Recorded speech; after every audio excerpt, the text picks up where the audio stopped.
우리 말씀 보겠습니다. 우리 말씀은 누가복음 19장 1절부터 10절 말씀, 신약성경 128쪽에 있습니다. 신약성경 128쪽, 누가복음 19장 1절부터 10절, 제가 한 절 읽고 여러분들이 한 절 읽고 교독하겠습니다. 예수께서 여리고로 들어가 지나가시더라.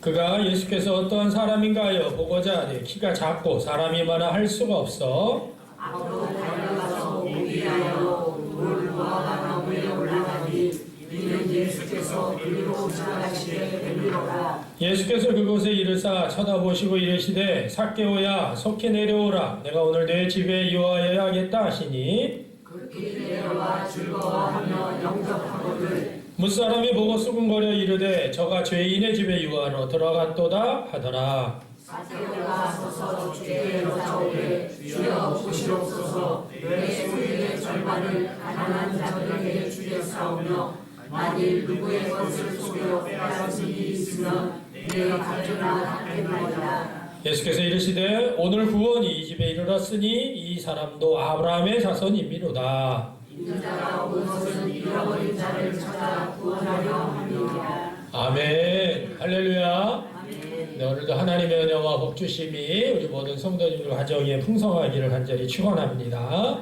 자, 오늘 우리 옆 사람하고 이렇게 인사해 볼까요? 언제나 예수님을 바라보겠습니다. 언제나 예수님을 바라보겠습니다. 네.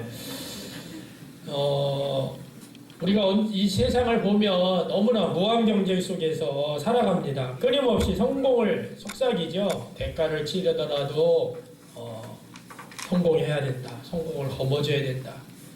다른 사람 보지 말아라. 그래서 우리는 실제로 무한 경쟁 속에서 낙오하지 않으려고 열심히 내면서 살아갑니다. 뒤처질까봐 조바심 내면서 몰두하죠. 좋은 회사에 들어가면 어떻게 하면 승진할까? 또 어떻게 하면 승진하지 못할까 걱정하면서 윗사람에게 인정받기 위해서 끊임없이 일하는 그런 사회를 우리는 살고 있고 그것이 우리의 모습입니다. 자, 극히 일부는 성공했다는 수준까지 올라갔지만 대다수는 성공과 거리가 먼 인생을 살아가죠. 언제나 우리가 자본주의 시스템 자체가 바로 그래요. 그런데 얼마나 많은 사람이 성공에 이를 수 있을까요? 우리가 잘 알고 있는 세계 빈민구호를 위해 활동하는 NGO라고 하는 단체가 있죠. 옥스팜. 옥스팜에서 전 세계 1%의 부자가 소유하는 부를 발표를 합니다. 몇 년마다 이렇게 발표를 하는데 2019년도에는 41%의 부자가 전 세계에 부를 얼마나 소유하고 있느냐. 2009년, 2014년, 2016년, 2023년의 발표를 보면 2009년에는요 44%를 차지하고 있었고요. 2014년에는 48%. 네, 우리 화면이 안 넘어가네요. 네, 그리고 2016년에는 50%, 그리고 2023년에는 63%를 차지하고 있습니다. 1%를 차지한 부가요, 99%를 돌아간 사람의 금액의 거의 2배에 가까운 그러한 보고가 나왔죠. 전 세계 1%의 부자가 소유하는 금액이 99%의 사람보다 더 많은 돈을 소유하고 있다는 거예요. 자, 우리나라도 마찬가지입니다. 대한민국 소득 양극화 2023년 국세청 보고에 보면 통합소득 자료의 분석을 보면요. 통합소득 기준상위 10% 그 가계가 소득 하위 50% 가계보다 9배가 많은 소득을 가져가고 있고요. 또 자산상위 10% 가계가요. 하위 50% 가계보다 100배나 많은 그러한 자산을 보유하고 있다. 이게 무슨 말이냐면 엄청난 양극화가 이루어졌다는 거죠. 부자는 엄청 부자고 가난한 사람들은 엄청 가난한 그러한 양극화 현상. 자, 이런 현상에 우리가 살아가다 보니까 다들 이 성공의 사닥다리에서 떨어지지 않으려고 더 성공을 붙잡고 실랑이를 합니다. 그러나 성공하는 사람은 극히 일부고 많은 사람들이 실패를 하고 떨어지죠. 끝내 딛고 올라간 사람도 많은 것을 잃어버린 채로 성공하기도 합니다. 이것이 바로 우리가 살고 있는 이 무한 경쟁 그런 속에서 성공하는 사람은 얼마 되지 않고 그 성공을 위해 애쓰는 그런 사람들이 많다라는 거죠. 자, 오늘 이 치열한 이 경쟁을 뚫고 성공한 한 사람을 우리가 발견합니다. 우리가 너무나 잘 알고 있는 삭개오라고 하는 사람이죠. 오늘 이 시대는 이스라엘이 로마 제국의 나라를 빼앗긴 상황임에도 불구하고 큰 부를 축적한 이스라엘 사람 삭개오와 그를 찾아 나서신 예수님을 오늘 우리가 만나러 가는 시간이 됐으면 좋겠습니다. 자, 먼저 이 무한 경쟁 속에서 성공한 것 같지만 공허한 우리가 삭개오를 발견합니다. 오늘 2절 말씀에 보면 삭개오라 이름하는 자가 있으니 세리장이요 또한 부자라. 삭개오는 세리장이었다 그랬습니다. 당시 팔레스타인 지역에서 이 세관 업무를 보던 곳이 세 군데가 있는데 그 세 군데에 가장 한 곳의 첫 번째 책임자가 바로 삭개오였다는 거죠. 세리라고 불리는 많은 세관 직원들이 오를 수 있는 가장 높은 자리가 바로 세리장입니다. 자, 이 정도면 크게 성공한 셈이죠. 그래서 오늘 보니까 삭개오는 그냥 세리장이었을 뿐만 아니라 부자다라고 표현하고 있어요. 부자였다. 세관 업무를 통해서 엄청난 부를 축적한 것이죠. 당시 세관 업무는 이 중앙 정부, 로마 제국이죠. 로마 제국의 통치를 받고 있었기 때문에 이 로마 제국에서는요, 개인별로 세금을 지정해주는 방식이 아니라 관할 지역, 그 관할 지역 전체에 얼마 정도의 금액을 정해줍니다. 그러면 세리장은 그 자신의 관할 지역 사람들에게 세금을 걷어서 이 로마 제국 정부로, 중앙 정부로 보내고 남은 돈은 인마이 포켓, 자기가 취하는 거죠. 그래서 이 로마 제국은요, 세관 업무를 보는 사람이 중간에 얼마를 가져가는 거에 관심이 없습니다. 그 지역에 할당한 세금이 잘 걷어들여지고 있는지에만 관심이 있는 거예요. 자, 그러면 어떤 일이 벌어질까요? 이 세관 업무를 보는 사람들이요, 당연히 세금을 많이 걷고, 그리고 로마 제국에 보낸 다음에 남은 금액은 자기가 착복하는 거죠. 그래서 세리들 중에는 부자가 많았어요. 삭개오 역시 부자였고 세상적인 관점으로는 성공한 사람이었습니다. 민족이 지금 암울한 상태, 로마라고 하는 나라에 지금 정복을 당하고 있고 통치를 당하고 있는 이런 현실 속에서 자기들 나름 열심히 살면서 계획을 치밀하게 세워서 경쟁에도 살아남고 결국에는 세리장도 되고 부자의 반열에 오른 사람이 바로 삭개오였습니다. 겉으로는 성공한 사람이었지만 손가락질을 당하는 처지였죠. 예수님께서 오늘 본문에 삭개오의 집에 들어간다고 하니까 7절 말씀에 보니까 사람들이 죄인이라고 수군거리기 시작했습니다. 예수님, 이 삭개오는 죄인이라. 왜 그랬을까요? 당시 이스라엘 백성들은 선민의식이 강했습니다. 선택된 백성. 다른 민족과 관계 맺기를 그렇게 좋아하지 않았습니다. 기피하는 그런 현상이었어요. 다른 민족과 악수하는 행위조차도 파렴치하다라고 여겼는데 지금 로마 제국의 앞잡이가 돼서 이방인과 섞이고 동족의 등을 쳐먹는 그러한 삭개오, 당연히 종교적으로나 사회적으로 죄인이었다는 거죠. 여러분, 삭개오라는 이름의 뜻이 뭔지 아십니까? 제 이름은 인철이죠. 박인철, 어질인, 밝을 철, 어질고 밝게 살아라. 부모님이 저어주신 거예요.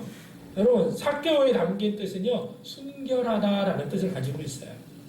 그의 부모는 삭개오가 태어나면서 이 악하고 험한, 어쩌면 이 추한 세상에서 순결하게 살아라. 내 아들은 순결하게 살았으면 좋겠다라는 그런 마음으로 아이의 이름을 삭개오라고 지어줬을 거예요. 그런데 지금은 그 이름값을 못하고 있습니다. 심지어 그는 키가 매우 작았다라고 표현하고 있어요. 얼만큼 작았는지 모르지만 그는 왜소한 외모, 키가 작은 이 콤플렉스, 그래서 오히려 더 자기가 마음을 다잡고 치열하게 살았는지도 모릅니다. 어쨌든 삭개오라고 하는, 순결하다라고 하는 이름에 담긴 소망과는 달리 이 거친 세상 속에서, 경제 구도 속에서 살아남기 위해서 수단과 방법을 가리지 않고 세리장이 되었고, 나름대로 세상에서 성공한, 부를 축적한 그러한 인물이었다는 거죠. 자, 이런 삭개오의 모습 속에서 혹시 우리 안에 이 삭개오의 모습이 있진 않을까? 여러분, 우리도 이 경쟁, 엄청난 이 무한 경쟁 속에 살아가면서요, 그 안에서 살아남기 위해서 살아남으려고 적당히 타협을 합니다. 접대도 할 줄 알아야 됩니다. 거짓말도 어느 정도 섞어서 할 줄 알아야 됩니다. 회사에서 승진하려면, 계약을 따내려면 불공정한 방법이라도 두 눈을 질끈 감아야 되는 거죠. 왜? 회사도 그렇게 요구하니까. 그렇게 하지 않으면 사회에서 살아남기 어려울 때가 많습니다. 그러면서 우리는 이야기하죠. 세상이 다 그러니까 뭐 나만 이런 게 아니잖아 라고 스스로 위로합니다. 우리는 어쩌면 이 아주 거대한 이 경쟁 구도 안에서 살아남으려고 발버둥 치고 있는 미약한 존재인지도 모르죠. 젊은이들은 대학을 졸업하면 곧장 이러한 세상 구조 속에, 경쟁 구조 속에 빨려 들어갑니다. 그 안에서 살아남기 위해서 30대 중반까지 정신없이 헤엄쳐야 하는 그런 운명을 짊어지고 있는 거죠. 그렇기 때문에 그 속에서요, 잃는 것이 너무나 많아요. 삭개오 역시 많은 것을 잃었습니다. 그래서 공허했어요. 공허함이 찾아온 거죠. 어떤 것을 잃었습니까? 어릴 적 꿈을 잃었어요. 이런 사람이 되어야지 나갔다고 하는 그 생각이, 그 꿈이 세월이 지나면서 점점 더 희미해집니다. 조금만 더 높은 자리에 올라가야지. 이번에 대리가 되면, 이번에 과장이 되면, 부장이 되면, 이러면서 그 꿈이 점점 잃어버리는 거죠. 가장 안타까운 것은요, 소중한 사람을 잃습니다. 너무 열심히 일하고 그 경쟁사에 뛰어들다 보니 부모님도, 심지어 배우자와 자녀들도, 친구들도 그 관계가 다 끊어져요. 경쟁사회 속에서 헤쳐나가야 되기 때문에. 더 큰 고통은 뭡니까? 자기 자신을 잃어버립니다. 월요일부터 금요일까지, 심지어는 주말까지 정신없이 달리다 보면 도대체 내가 누구지? 나는 뭐하는 사람인가? 월급 받기 위해서 이렇게 노예처럼 내 시간 전부를, 에너지를 내가 이렇게 다 뺏기면서 살아야 되나? 여러분, 그런 질문이 찾아올 때 재빨리 스스로를 추스립니다. 아니, 그런 소리 하지 마. 내가 애가 몇인데. 일단 살아남아야지. 약해 빠지게 무슨 말이야. 그러면 안 돼. 어쨌든 삭개오처럼 성공을 부여잡기 위해서 고군분투하면서 애쓰고 또 애쓰고. 그러면서 어떻게 해요? 내면에 공허함이 생기는 거예요. 갈증이 생기는 거예요. 아, 이게 아닌데. 이게 전부가 아닌데. 공허감에 사로잡히는 거죠. 여러분, 삭개오 역시 이런 질문을 뽑으면서 예수님이라는 분이 혹시 내 삶에 다른 의미를 줄 수 있을까 하여서 예수님을 찾아간 것이 오늘 본문의 내용입니다. 예수님을 좀 봤으면 좋겠다.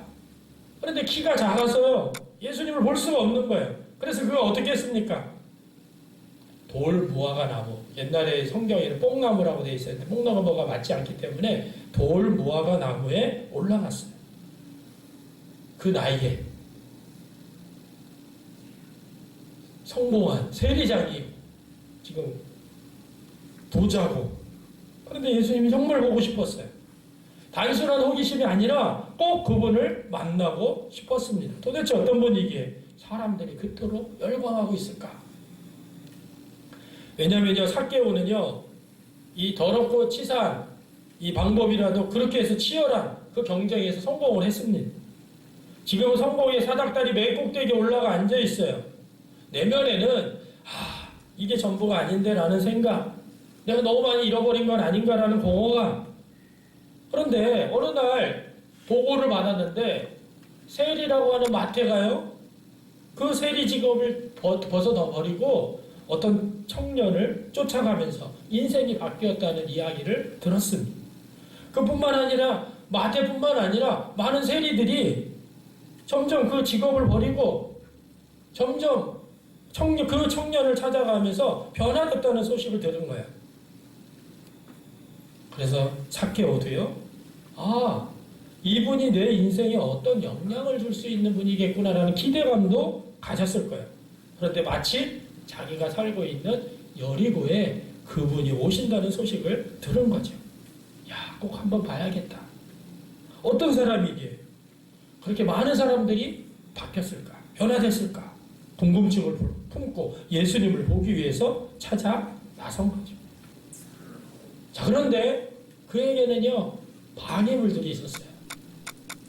자, 예수님을 보기 위해서 수많은 방해물을 뛰어넘어야 됐습니다. 첫 번째 방해물은 뭘까요? 당연히 체면이죠, 체면. 다 큰 어른이 그 돌무화과 나무에 어떻게 올라가겠습니까? 아유, 내가 나이가 지금 몇 살인데 내가 저기 급해도 그렇지. 체면이 그를 붙잡았겠죠. 내가 세상으로 봐도 높은 사회적 지위와 부자인데 내가 어떻게 돌무화과 나무에 올라가? 그 체면이요, 삭개오에게는요 방해물이 될 수 없었어요. 올라갔어요.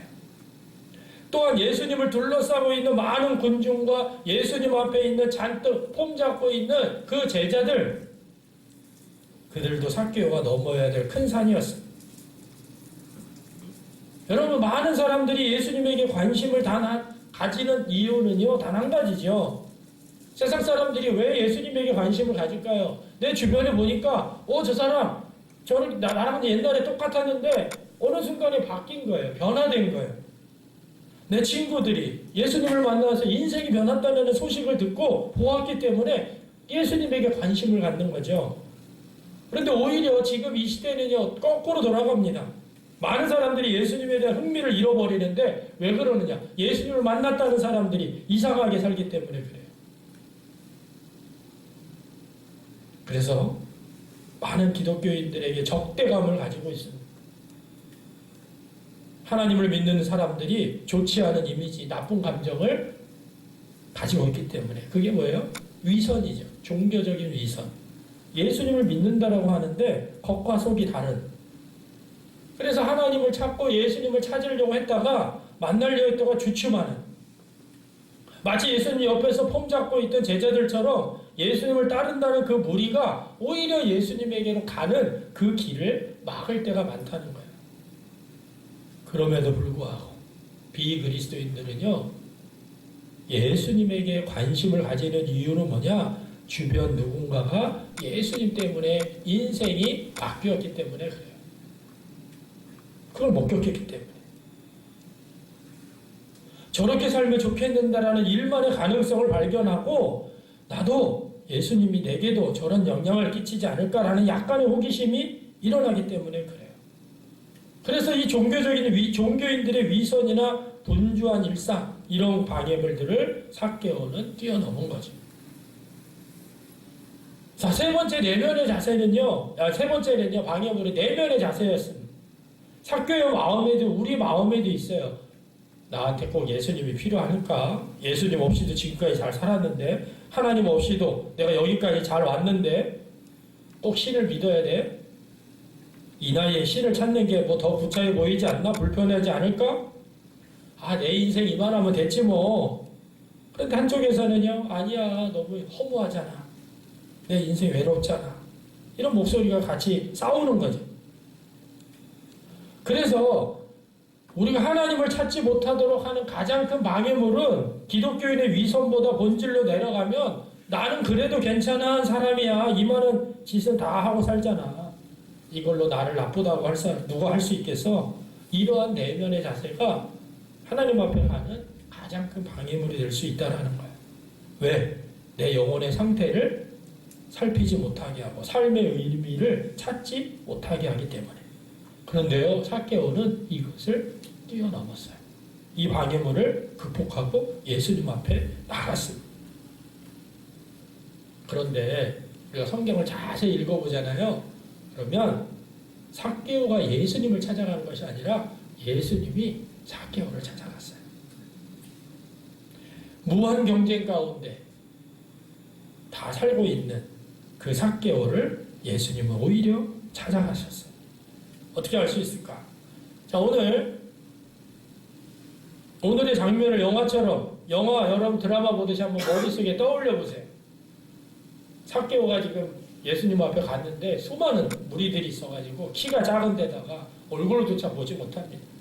자기가 할 수 있는 방법은 뭐였어요? 돌무화과 나무에 올라간 거예요. 올라가 있는데 저기에 예수님을 중심으로 큰 무리가 지금 자기 쪽으로 이 돌무화과 나무 있는 쪽으로 사람들이 예수님과 함께 웅성웅성하면서 막 오고 있는 거예요. 얼굴을 보려고 그 돌무화과 나무 위에서 잘 이렇게 보려고 한번 눈을 크게 뜨고 부릅뜨고 자세히 보려고 합니다. 그런데 사람들 틈에 가려서 잘 보이지 않아요. 점차적으로 자기가 있는 돌무화관으로 가까이 옵니다. 어떻게 하면 예수님의 얼굴을 좀이라도 볼 수 있을까? 더 잘 보이기 위해서. 점점 가까이 오시고 계세요. 이제 바로 아래까지 왔습니다. 위에서 자기가 있었으니 당연히 예수님의 가르마가 보이겠죠? 아이러니하게도 가장 가까웠지만 정작 예수님의 얼굴을 볼 수가 없고 예수님의 눈동자를 볼 수가 없고 그 머리만 볼 수밖에 없었어요. 그런데 그 순간에 예수님이 갑자기 자기가 있는 그 위로 얼굴로 올려다보십니다. 턱 밑에 있었지만 볼 수 없던 그 얼굴이 위로 젖혀지더니 자신을 쳐다본 것이죠. 여러분 실제로요 예수님은요 삭개오를 만나러 여기에 오신 거예요. 그 다음 이어지는 대화가 설명해 줍니다. 예수님을 삭개오를 올려다보면서 뭐라고 말씀하셨어요? 거기 위에 나무에 계신 분 좀 내려와 보세요. 거기 키 작은 분 내려오세요. 이렇게 하지 않았죠? 삭개오야 이름을 부르셨어요. 빨리 내려오세요. 내가 오늘 너의 집에 손님으로 가야겠다. 여러분 여리고성에 일어난 이 사건을 보면요 예수님 주변에 수많은 사람이 움집해 있습니다. 그런데 예수님은 한 사람, 그 사람을 보고 그 이름을 부르셨어요. 외모나 직위로 그 사람을 부른 것이 아니라 그 사람의 이름을 부르셨어요. 삭개오가 무슨 뜻이었습니까? 순결하다. 마치 삭개오의 이름에 담긴 원래 의미를 되살리려는 듯이 그의 고유한 가치를 재차 확인하듯이 그 이름을 부르셨어요. 삭개오야, 빨리 내려와라. 내가 오늘 너의 집에 묵어야겠다. 삭개오를 비판하거나 너 어떻게 그렇게 살 수가 있어? 어떻게 동족의 피를 빨아먹고 너 그렇게 부자가 돼서 그렇게 성공하니까 좋으니? 그 지은 죄를 따지기 전에 예수님은 내가 당신의 친구입니다. 내가 당신 집에 머물겠습니다. 이야기도 하고 저녁도 같이 먹읍시다. 여러분 삭개오가 정말 필요한 것은요 바로 이런 말이었습니다.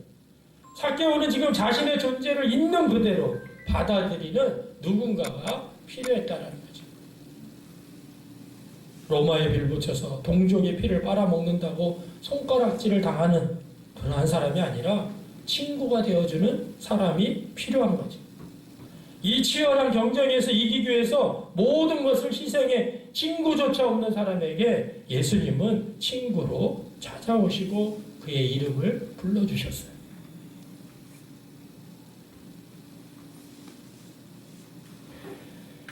또 예수님은 오늘 말씀해 보니까요 위험을 감수하고 찾아오셨어요.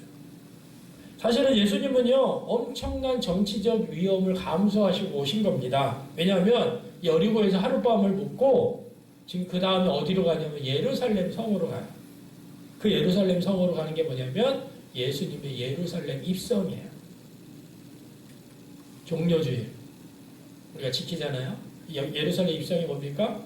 그 주간에 십자가에 달려서 죽는 그 전에 그 예루살렘 입성 전에 지금 여리고의 하룻밤을 머무신 거예요.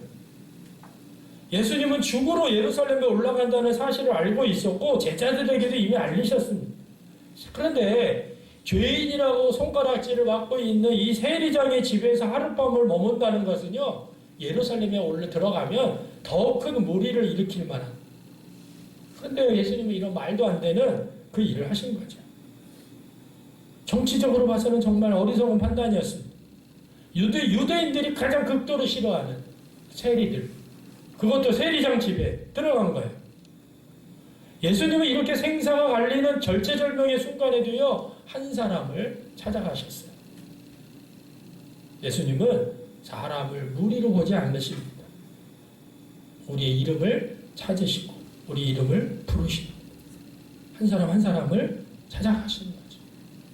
내가 너를 안다.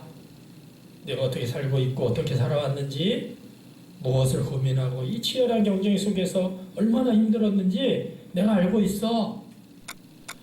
너의 이름, 고유한 가치, 그것이 무엇인지 내가 알고 있다. 우리 예수님은요, 한 개인, 그 한 사람을 찾아가시는 분이십니다. 그분이 바로 우리의 구원자이신 거죠. 생사가 갈리는 절체절명의 순간에도요, 놀랍게도 여리고에서 그 한 사람, 삭개오를 찾으셨어요. 여러분, 지금도 예수님은요, 여러분 한 사람을 찾아가시는 분이십니다. 여러분들의 원래 가치를 다시 찾아주고 여러분들의 기꺼이 여러분들의 친구가 되어주시기를 원하시는 분이 바로 우리 예수님이세요. 여러분, 성경이 말하는 하나님과 이 인간의 미묘하고 신비한 관계의 핵심은 뭡니까? 하나님이 인간을 인격적으로 만난다는 거예요. 우리를 있는 그대로 받아주신다는 것입니다. 내 상태가 어떠하든지 다 그냥 그대로 받아주시는 분이 바로 우리 예수님이세요. 그런데 한 가지 조건이 있습니다. 그 조건이 뭡니까? 나는 하나님이 정말 필요합니다. 절체절명으로 필요합니다라는 자세라는 거예요. 그 다 큰 어른이 그 뽕나무, 돌무화과 나무에 올라가서라도 예수님을 보려고 했던 그 마음이 우리에게 필요하다는 거예요. 내게 결격 사유가 있다. 성공했지만 그게 다가 아니다. 더 오르기 위해 애쓰고 있지만 그것만으로는 해결될 것 같지 않다. 답을 줄 수 있는 분이 누구냐? 바로 예수님이다. 라는 그런 마음이 있었다라는 거예요. 이런 기대감으로 하나님을 찾는다면 예수님이 바로 우리를 만나주실 것입니다. 만나서 친구가 되어주시고 우리의 원래 가치를 일러주실 것이라는 거죠. 그래, 너는 순결한 사람이야. 그의 이름의 뜻은 순결하답니다. 여러분, 삭개오가 어떤 반응을 보였나요? 예수님이 오셨으니까 막 잔치를 벌이고 너무 기뻤겠죠. 그리고 오늘 8절 말씀해 보니까 이런 고백을 합니다. 주님, 제 소유의 절반을 가난한 자들에게 주겠습니다. 또 누구에게든지 강제로 빼앗은 것이 있다면 4배로 갚아주겠습니다. 여러분, 하나님의 사랑을 받은 사람은요, 하나님의 사랑을 나누기 마련입니다. 우리가 예수님을 인격적으로 만나고 예수님이 나를 얼마나 사랑하는 것을 알기 시작하면, 그 사랑을 누리기 시작하면 그 누군가에게 그 사랑을 주고 싶어지는 거예요. 삭개오가 정말 불같은 마음, 열정이 있었던 것 같아요. 갑자기 재산의 절반을 다 나눠주고 4배로 갚겠다. 이 말은 거지가 되겠다는 뜻입니다. 지금까지 착복한 게 얼마나 많은데 4배를 갚아버리면 좀 심하다는 생각도 있죠. 근데 모든 성도가, 모든 사람들이 이렇게 하는 것이 아닙니다. 자기 분량에 맞게 사랑을 받은 만큼 나누고 싶은 마음이 생기는 거예요. 이것이 예수님을 만난 사람들의 특징입니다. 여러분, 뭘 해야 되는 것이 어떤 더 이상 의무가 아니라 내가 받은 사랑에 대해서 그것을 응답하는 거예요. 내가 사랑을 받았기 때문에 사랑을 나누는 일, 그게 그리스도인들에게는 아주 자연스럽게 일어나는 일입니다. 삭개오가 예수님을 매우 정상적으로 만났다는 사실이 여기서 드러나는 거죠. 그래서 예수님이 뭐라고 말씀하셨어요? 오늘 구원이 이 집에 이르렀다. 마치 결론을 내리듯이 마침표를 찍는 말이었습니다. 삭개오가 재산을 절반이나 내놓겠습니까? 이래서 구원을 받았지가 그렇게 이해하면 잘못된 거예요. 예수님이 이미 삭개오의 집에 들어갔을 때 이미 구원은 그곳에 이르른 것입니다. 삭개오의 삶이 변하는 과정을 통해서 예수님이 구원에 이르렀다라고 선언한 것입니다. 자, 자, 오늘의 말씀은 매우 중요합니다. 바로 한 사람, 바로 여러분, 한 사람, 나를 만나러 예수님이 오신다는 거예요. 오늘 9절 후반절에 예수님께서 뭐라고 말씀하셨냐면 삭개오는 아브라함의 자손이며 인자는 잃어버린 자를 찾아 구원하러 왔다. 예수님은 십자가에 매달리는 절체절명의 순간을 앞두고도 그 아슬아슬한 때에 한 사람을 구하려고 그 집에 모으셨다는 것이에요. 여러분, 이 사건은 너무 우리에게 중요합니다. 왜? 우리가 전 세계가 벌써 80억이라고 하는데 이 80억 인구 중에서 그냥 한 명이 아니에요. 예수님이 우리를 바라보는 것은요, 하나님이 우리를 바라보는 것은요, 1대1로 우리를 보고 계시는 거예요. 예수님이 온 인류의 죄를 위해서 십자가에 죽었다고 하니까 마치 개념적이고 추상적인 온 인류를 위한 것이 아닙니다. 삭개오의 경우처럼 아주 위태로운 순간에도 우리 한 사람 한 사람을 찾아오셔서 구해내시는, 성경이 말하는 하나님은요, 그런 분이세요. 앞으로도 자본주의 체제는요, 쉽게 바뀌지 않을 겁니다. 그 안에서 성공하라고 하는 이야기가 끊임없이 들려옵니다. 성공에 존경받는다, 부자가 되어야지, 잘 먹고 잘 살아야지, 권력을 붙들고 성공해야지, 결국 사랑도 받을 수 있다, 이런 말들을 우리는 끊임없이 들을 겁니다. 심지어는 많은 사람이 성공을 위해 소중한 것들, 가족이나 부모나 자녀들을 담보로 잡고 전부 희생합니다. 특히 젊은이들은 생존 경쟁에 휘둘려서 20대 후반을 보내고 30대 중반까지 정신없이 떠밀려 살아가요. 그렇게 살다가 30대 후반에 이르러서야 자기 인생이 원래 바라보던 것과 너무 다르게 흘러가는 것을 깨닫게 되는 거죠. 오늘 제가 말씀드리는 주제가 이 경쟁사회 속에서 어떻게 살아남을까가 아닙니다. 더 중요한 것은 그 무한 경쟁 속으로 예수님은 우리를 찾아오고 있으시고 그 예수님을 만나면 우리 삶이 어떤 모양으로든지 달라진다는 거예요. 경쟁사회라는 이 그야말로 톱니바퀴처럼 돌아가는 이 세상에서 우리가 희생되지 않고 자기 나름의 삶을 가치 있게 살아가는 방법을 보여주는 것이 오늘 삭개오입니다. 우리가 그 길이 우리 각각 여러분들마다 처한 환경이 다 다르기 때문에 어떻게 될지 모르겠지만 각자의 상황 속으로 주님은 찾아오십니다. 그리고 여러분들의 이름을 부르실 거예요. 누구야? 내가 너와 함께 하겠다. 내가 사랑하는 줄 알고 또 그 사랑을 누리면 좋겠다. 내 사랑만으로 충분하다는 것을 내가 깨달았으면 얼마나 좋을까? 내가 너를 정말로 사랑한다. 이러한 예수님을 만나는 사람들은요, 삭개오처럼 전혀 다른 삶, 자기 상황에 따라 자기의 삶을 변화시켜가는 삶을 살아갈 것이에요. 저는 오늘 이 말씀을 듣고 있는 우리 성도님들이 이 경제사회 속에서, 이 무한경제 속에서 희생양이 되는 것이 아니라 오히려 이 무한경제 속으로 우리를 찾으러, 여러분을 찾으러 1대1로 여러분들을 만나러 오신 그 예수님, 그 하나님을 온전히 만나는 우리 성도님 되시길 간절히 바랍니다. 그래서 여러분들의 이름대로, 여러분들의 가치대로, 여러분들의 꿈대로, 여러분들의 꿈꿨던 그 본연의 가치를 여러분들의 삶에서 찾으시고 누리시는, 그래서 우리의 삶이 정말 주님 안에서 풍성한 하나님의 나라를 살아내는 여러분과 제가 되길 간절히 축원합니다. 우리 함께 기도할 텐데 오늘 말씀을 의지해서 기도했으면 좋겠어요. 나는 이 무한경쟁 속에서 어떻게 살아가고 있는지, 내가 뛰어넘어야 될 장애물은 뭐가 있는지, 나를 만나러 오신 그 예수님을 나도 인격적으로 만나기 위한 그런 간절함이 나에게 있는지, 그분만을 사랑하고 있는지, 이 시간 우리 함께 좀 결단의 기도를 드리면서 하나님, 제가 이렇게 살기 원합니다. 우리 함께 기도하겠습니다. 참 좋으신 하나님, 그렇습니다. 이 시간 우리 사랑